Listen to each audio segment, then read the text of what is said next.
All right, welcome folks to the Bears Gym. Today is Bible study day in the Bears Gym. And we're in the second segment of Genesis. If you have not listened to the first video on Genesis, I would suggest that you would. It'll kind of give you a building block of where we're stepping into the Old Testament, Genesis being the first book of the Old Testament. It is the building block of the Bible.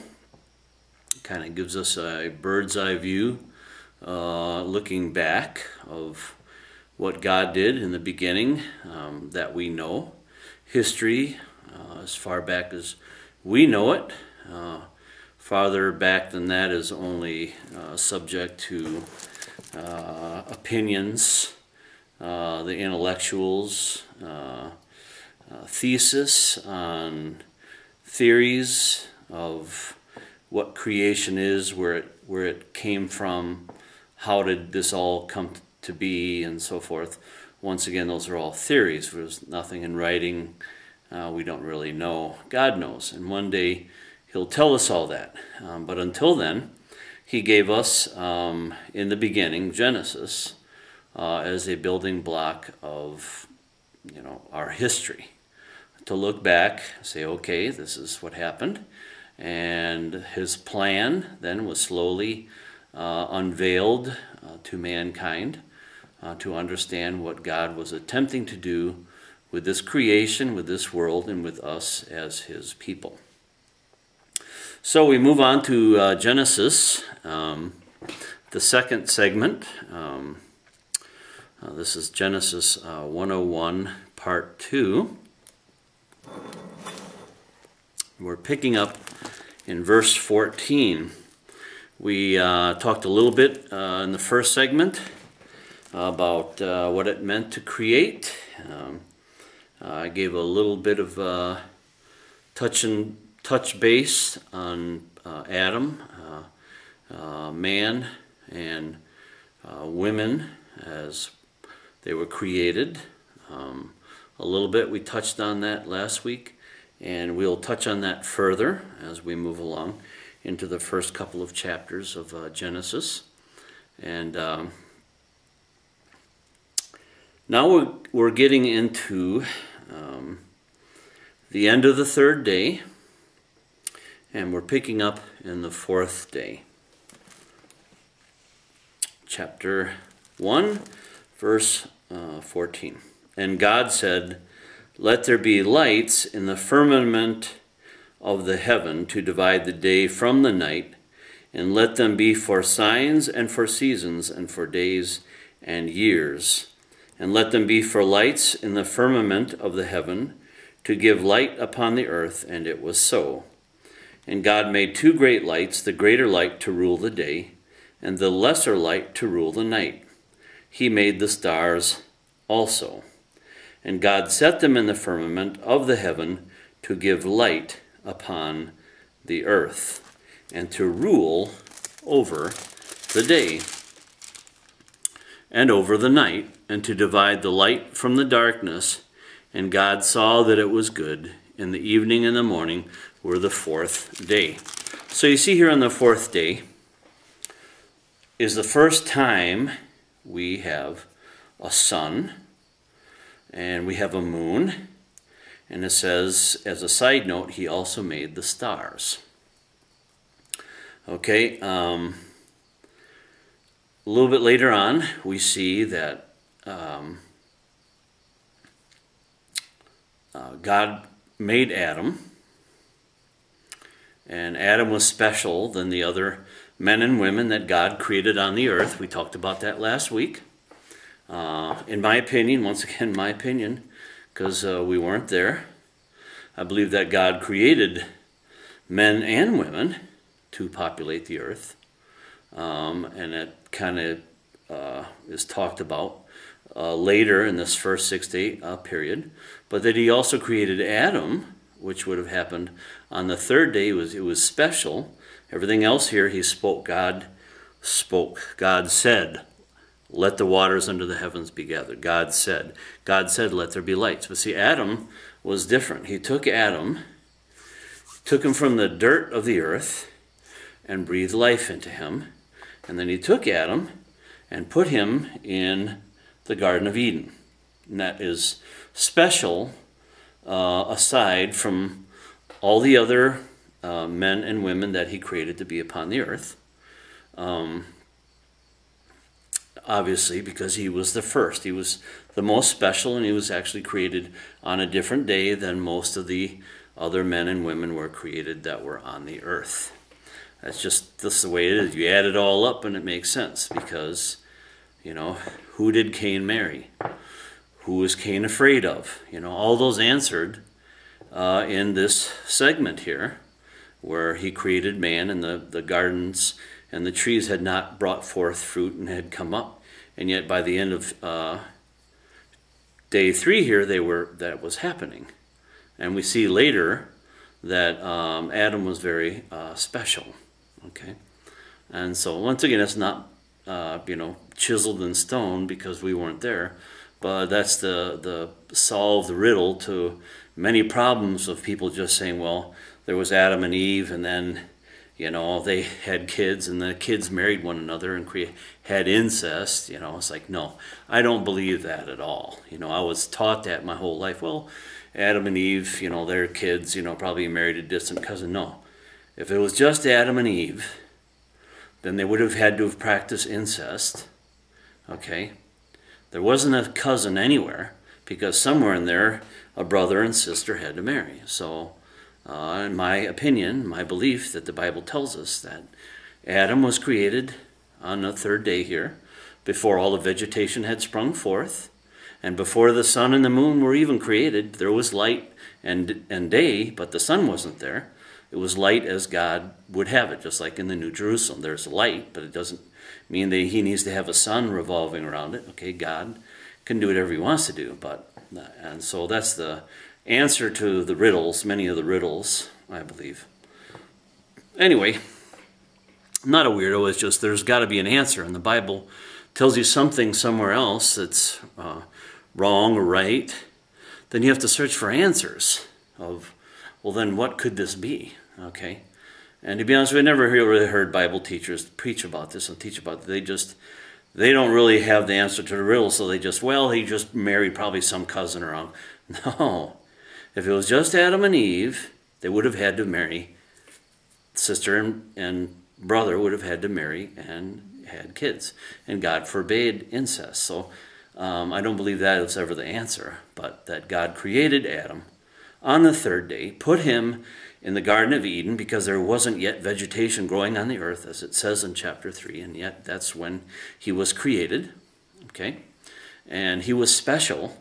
Made from the dirt of the ground, God breathed life into him, and then later on, he took a rib and made Eve. And that's special. Okay, the rest of mankind, he created man and he created female, men and women. Anyway, so we're kind of into day 4, and God created the lights in the heavens, the sun for the day, the moon for the night, and the stars, just, you know, as like navigational tools.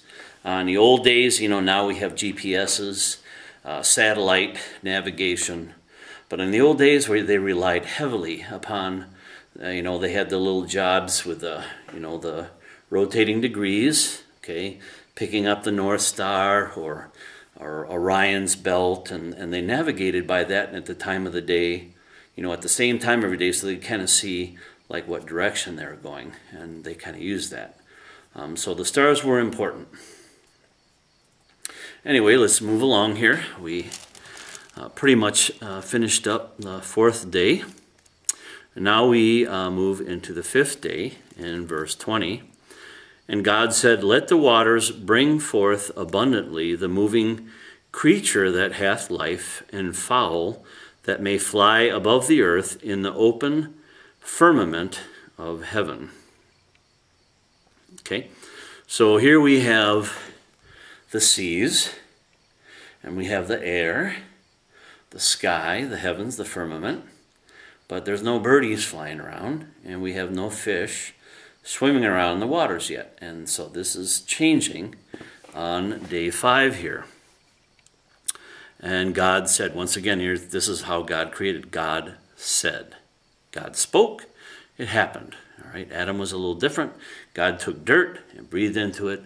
There you have man, Adam. Okay.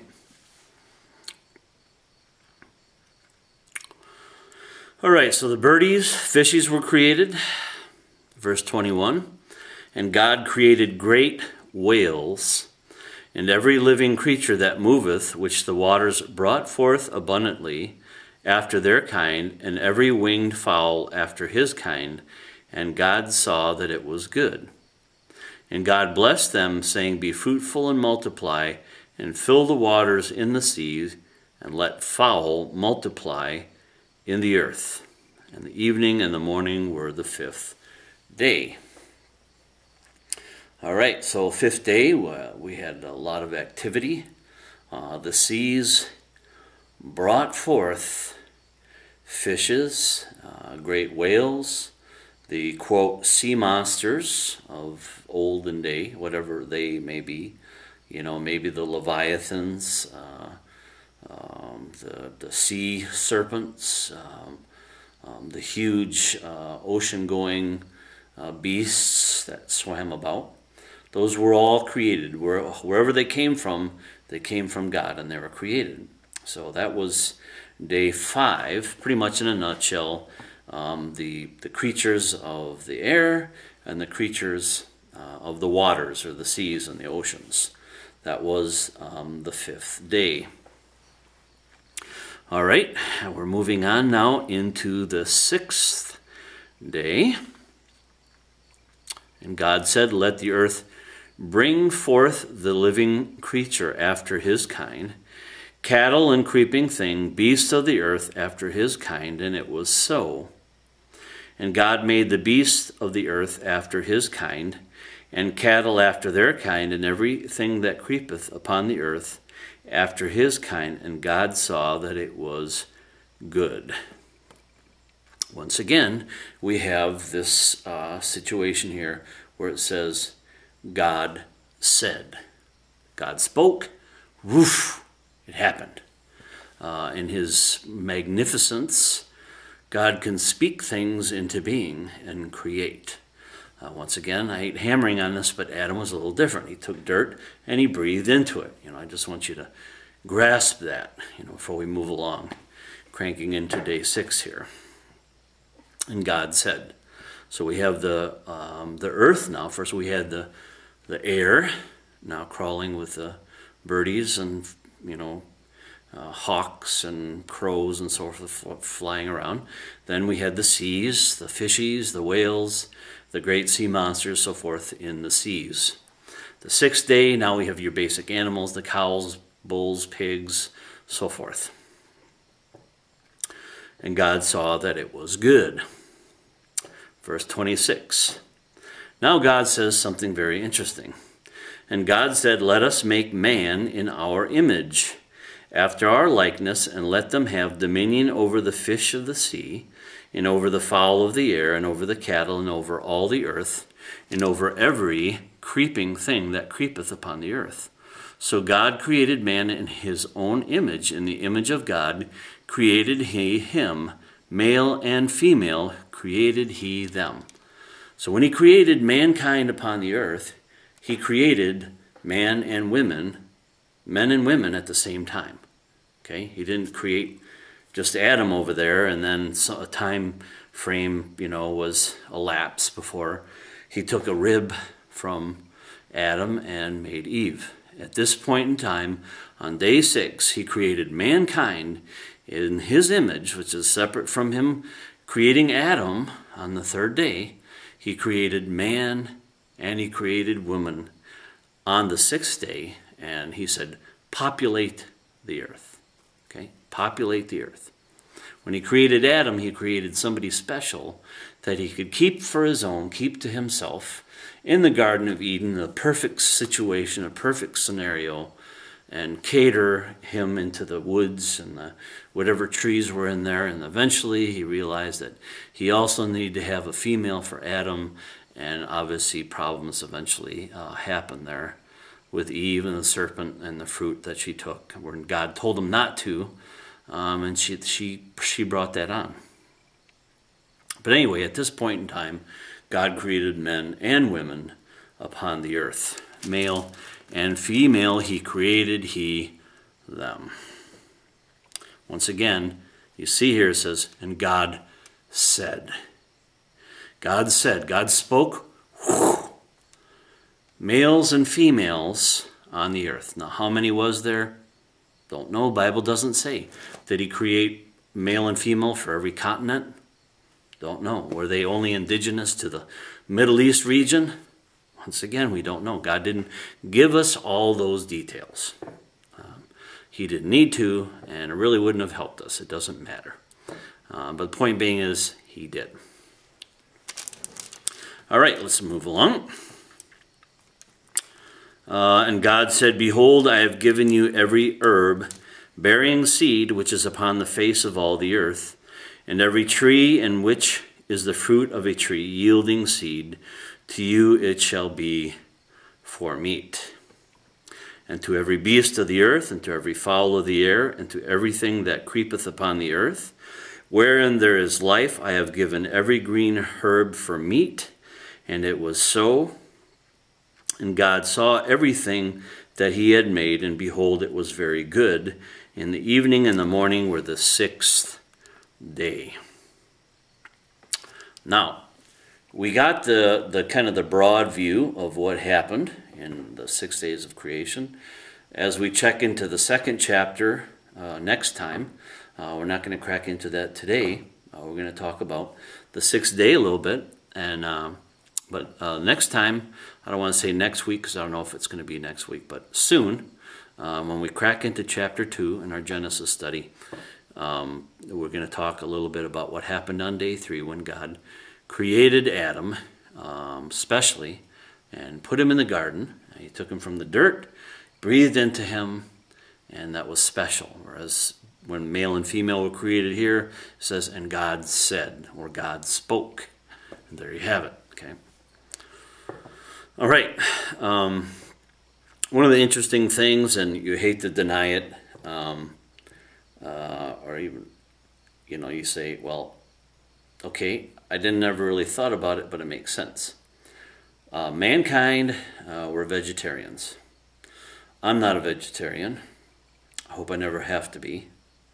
And I'm not preaching you to be a vegetarian. I'm just saying everybody prior to the flood, mankind, Adam and Eve, so forth, they were vegetarians. The animals also were vegetarians. Obviously, how could you have a bunch of carnivores on the ark with lammies and goats and bulls and cows and so forth?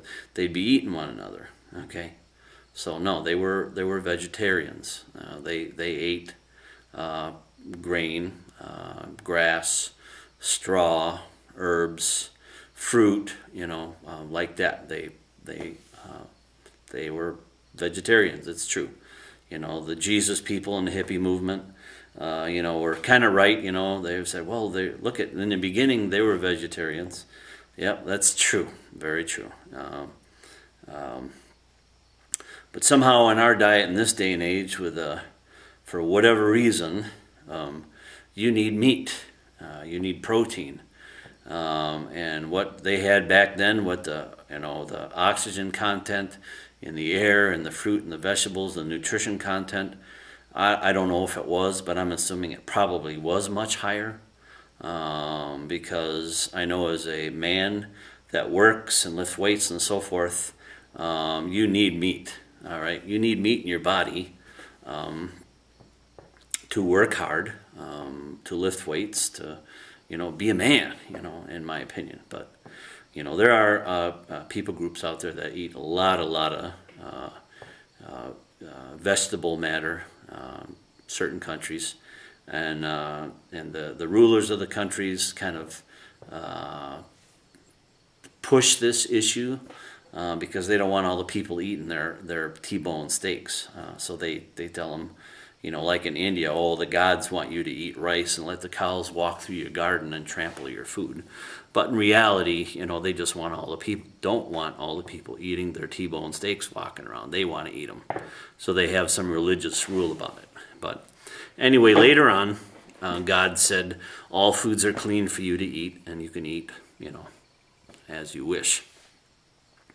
But it's very interesting here also that man and woman that were created here, it says that they were to have dominion over the animals. The animals don't ascend into animal heaven. You know, and probably for some of you that have had very special animals in their life, and you want to think, well, the doggy or the you know, cow or the horse or the kitty is waiting for them in heaven. That's, you know, the Bible doesn't say it's not, but animals don't really have an eternal soul.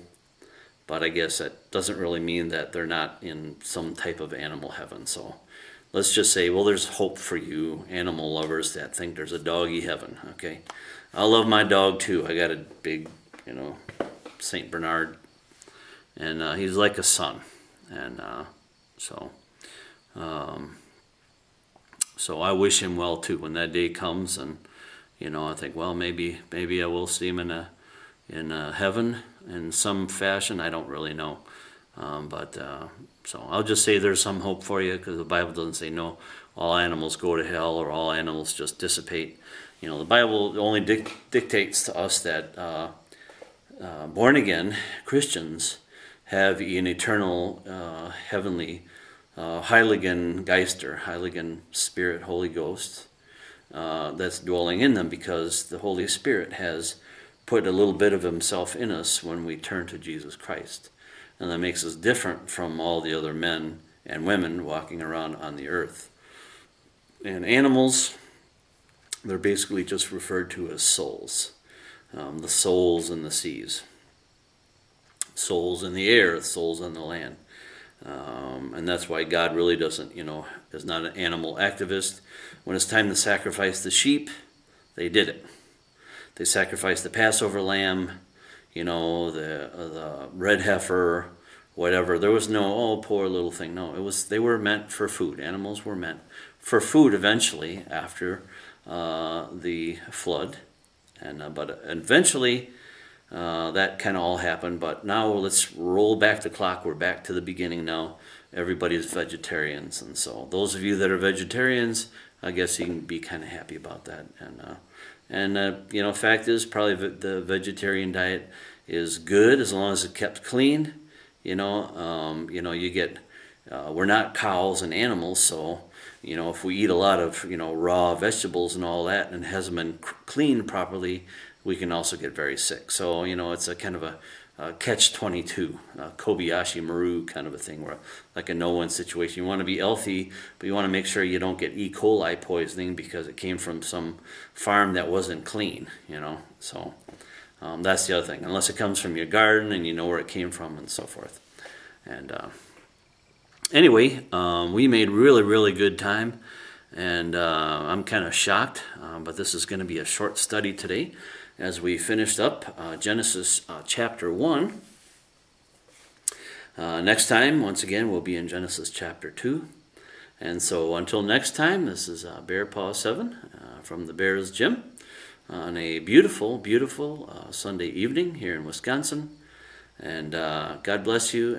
Talk to you next time, and I hope you enjoy what you've heard, and I hope you follow it up and look for yourself in the scriptures. And so next time, Genesis chapter 2. God bless you, folks. See you later.